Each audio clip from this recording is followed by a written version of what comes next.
Not being one to waste video footage, this intro that you're about to see was the intro I recorded reviewing this fast track sharpening system, which has proved to be pretty much useless.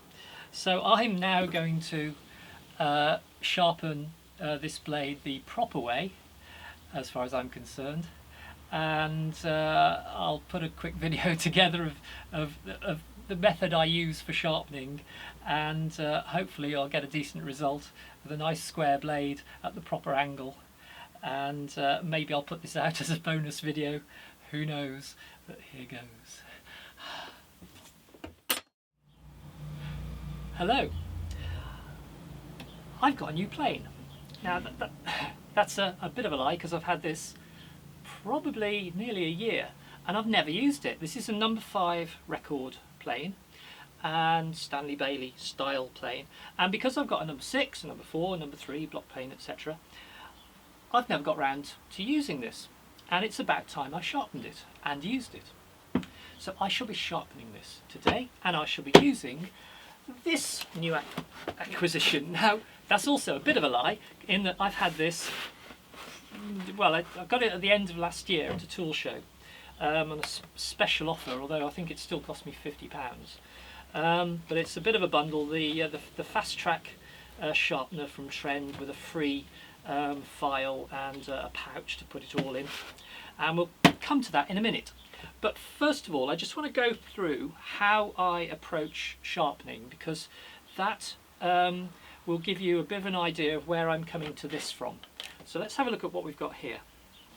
What we have here is we have a diamond plate. I don't actually use this for sharpening chisels or sharpening anything for that matter. I use this for flattening the stones. I couldn't really get on with it. I don't know why, but I don't know whether it's just too fine for initial sharpening. I don't know. I don't know what the grits are on this, incidentally, but that's a slightly coarser face than that. So I tend to use that face on this and the finer face on these. But yeah, I just keep that for flattening these stones.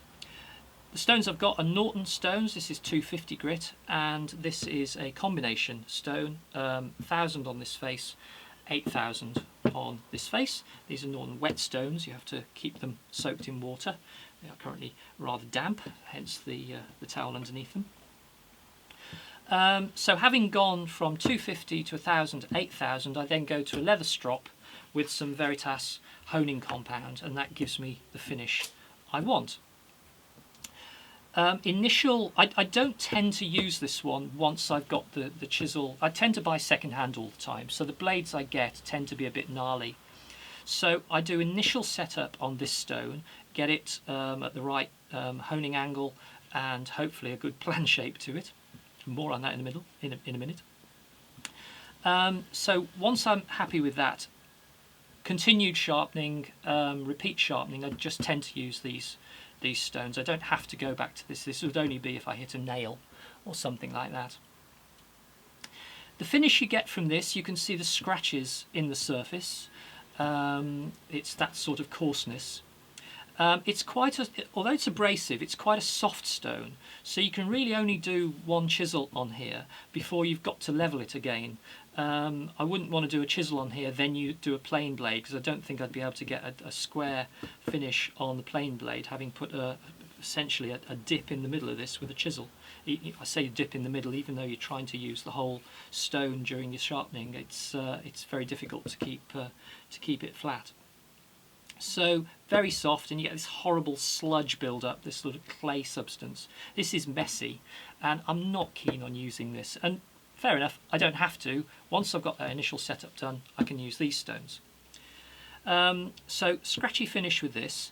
Then we go to the 1000 grit, and that gives me a nice sort of matte finish. You can't see the individual scratches, although I guess they're there. But it gives us sort of like a satin finish to it. Which would probably be sufficient for a lot of people. But if you go to the 8000 grit, you then get a nice polish on the blade, and things start to look really, really super sharp. And then for final finishing, strop, honing compound. I've got no idea what the equivalent grit of this is, but this gives a lovely, beautiful mirror finish to your sharpening, so you know that it's absolutely as sharp as you can get it, providing of course you've done the previous stages properly. So those are the stones. Not keen on using this, as I've explained, particularly with this honing guide. So let me talk about this for a second.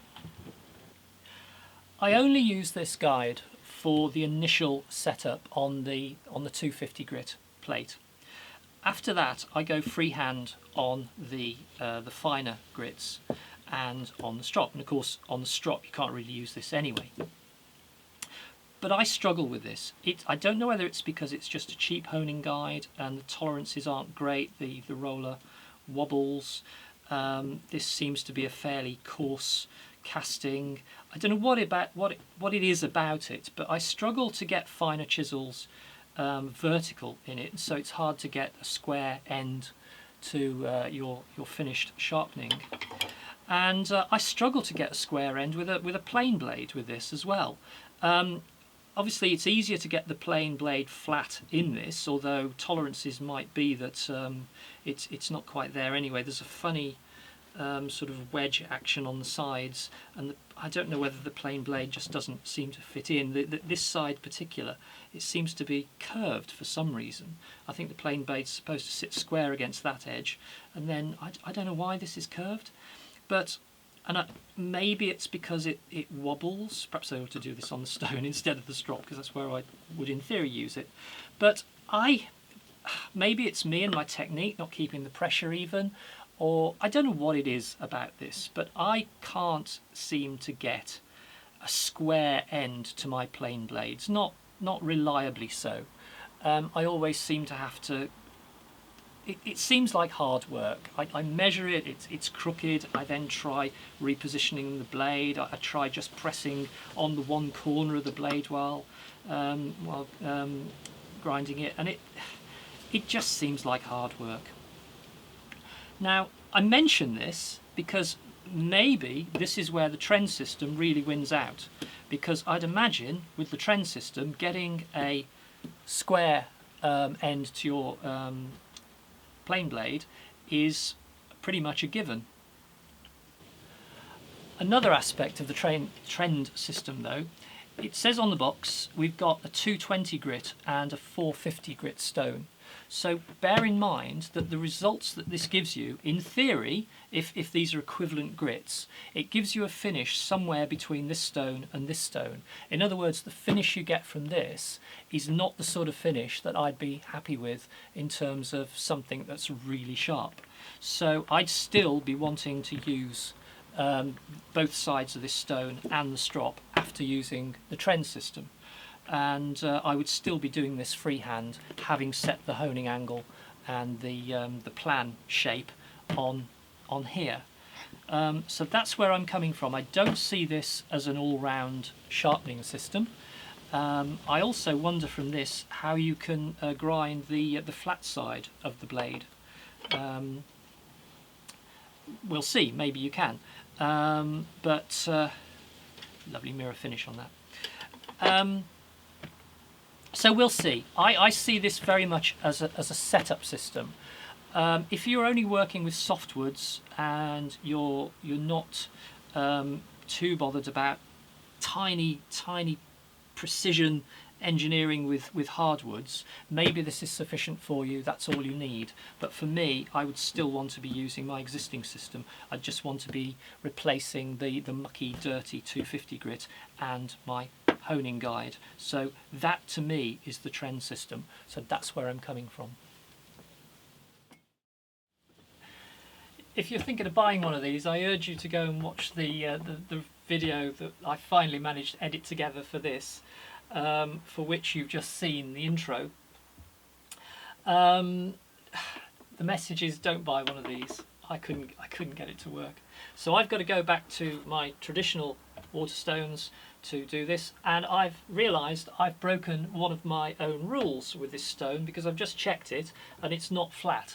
I usually flatten the stone after using it, so that when I get the stone out I know that it's going to be flat, and this doesn't appear to be flat. So the first thing I've got to do is flatten it, and then we'll go through the whole process of sharpening it and we'll get a proper result as opposed to this thing which gave no result.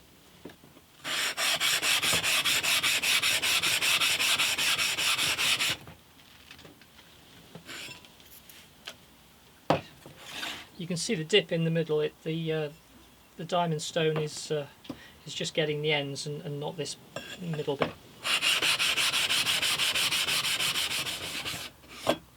Right, the whole area is now filled in. You can see how much clay comes off this when you're using it. Let's just do that again and just make sure we're getting a uniform removal of material. Actually looking at it, it's still not touching the middle, I don't think. No. I think we're about there.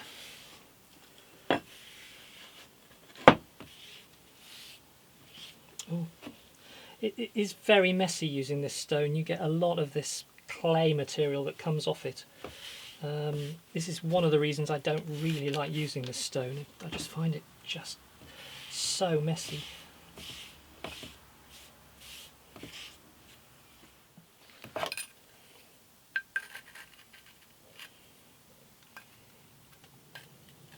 Yeah, that's now flat. Also, I've actually worn away quite a lot of the stone. This stone has got quite a limited life. You can see the taper on the stone. Too many more sharpenings using this, and there's not going to be that much of it left. The instructions on the side here say for chisel blades you have to have it projected 50 millimeters beyond the edge for a 25-degree angle, and that certainly seems to be the case. This was already set at a reasonable angle, and I did manage to take some material off using the trend system. So that's set correctly. So hopefully by keeping even pressure on this I can get it nice and square. I'll get my square at the ready actually. Yeah, we're starting off with it almost square, but there is a slight curve to the blade. I don't think this was ever used as a scrub plane. I certainly don't want it. I don't want a curve on the blade. I don't mind a little bit of drop off at each end, but I don't want a progressive curve on this. Whoever owned the plane before me possibly was using it on a worn stone, and it's worn a curve into it, maybe, I don't know, but that's what I want to remove here.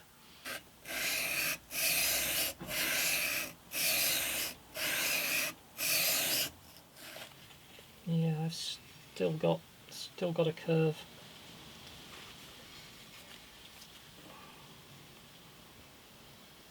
But progress is fairly swift with this stone.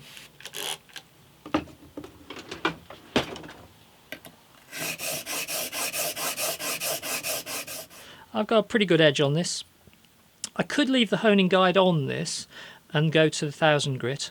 One of the reasons I don't use a honing guide on the finer grits is because I like to do all my chisels and blades in a batch, and you can't just keep putting the honing guide on and off each time.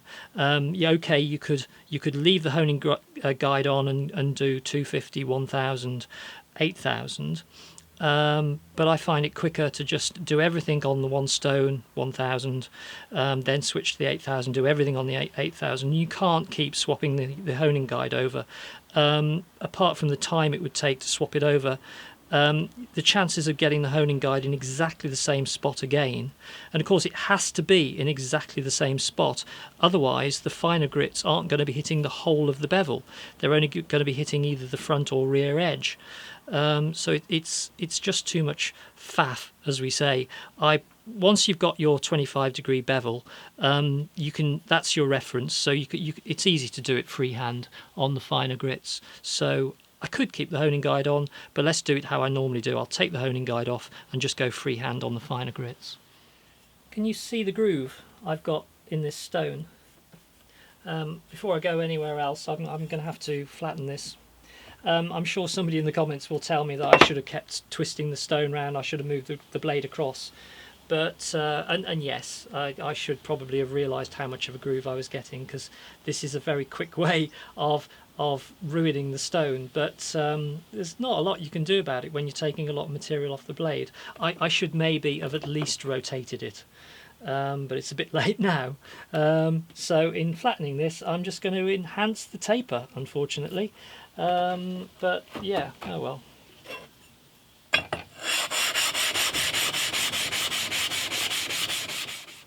1000 grit. Actually, I've got a burr on the back edge, but I'll do the bevel first.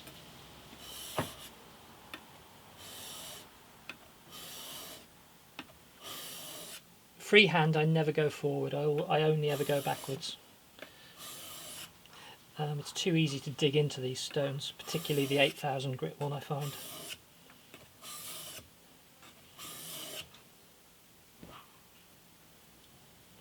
Yeah, it's already giving me quite a good edge, actually.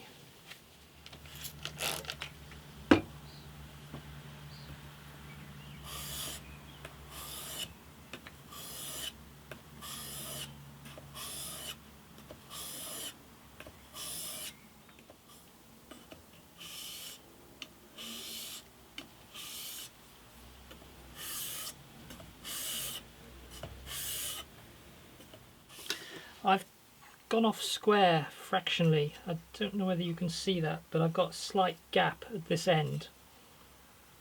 So I need to take more material off here. So what I'm going to do is I'm just going to go over it a few times and just apply pressure on this edge.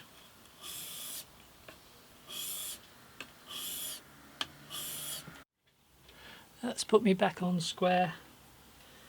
So there's just a very slight gap there and a very slight gap there, and that's fine. So that should be okay, I think.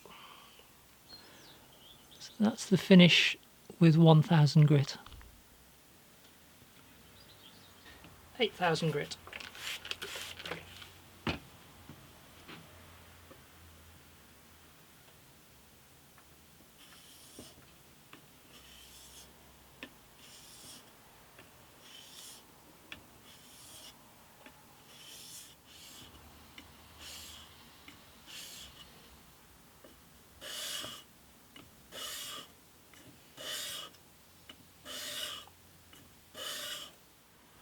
This is what 8000 grit looks like.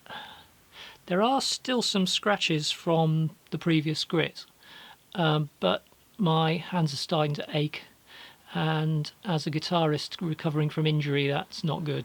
So I think by necessity I'm going to leave it there. I think it's good enough for the time being. And now the strop.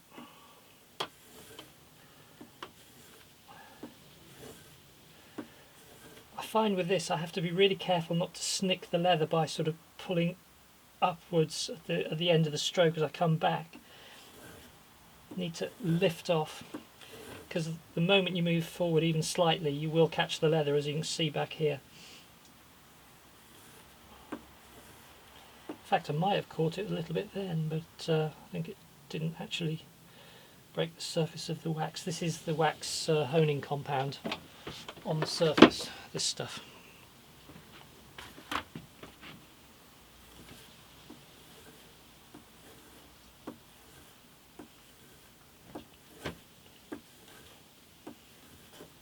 In fact, that's exactly what I did. I just nicked the leather there.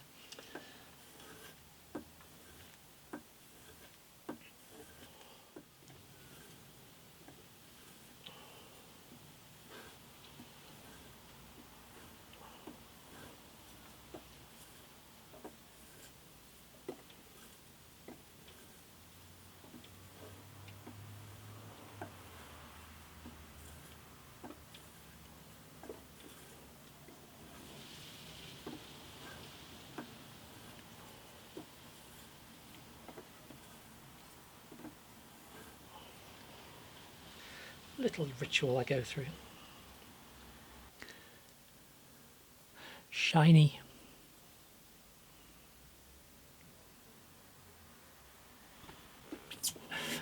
Traditional means wins out. I've got my nice sharp plain blade, no thanks to this piece of junk. It's been a little bit messy, but we got there. Bye.